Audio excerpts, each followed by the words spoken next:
আপনি যদি আপনার জীবনে শ্রেষ্ঠত্ব অর্জন করতে চান, ক্রমাগত উন্নতি চান, তাহলে 3 স্টেপ ফর্মুলা মনে রাখুন, যাকে আমি বলি SACE। A for action. শুধু ভাবতে থাকলেই হবে না, কাজটা করতে পারলে সবকিছুই হবে। আপনার কাছে যতই ভালো আইডিয়া থাকুক না কেন, যত ভালো বিচারে আপনার হোক না কেন, যা আপনি করতে চান সেটা কি শুধুই ভাবছেন, না তার সাথে অ্যাকশন আছে?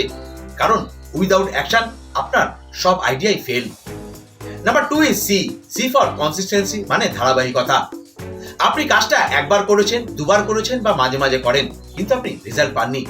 এবার যদি আপনাকে রেজাল্ট পেতে হয়, তাহলে আপনাকে সি মানে কনসিস্টেন্সি, ধারাবাহিকতা বজায় রাখতে হবে। এবং সবশেষে number 3 is E for effectiveness, কার্যকারিতা। আপনি কাজটা রোজ করলেও রেজাল্ট আসবে না, কাজটা আপনাকে সঠিক প্রক্রিয়ায় করতে হবে, তবেই রেজাল্ট আসবে। তো বন্ধু, এই 3 স্টেপ ফর্মুলা S ফলো করুন এবং জীবনে এক দারুণ শ্রেষ্ঠত্ব অর্জন করুন।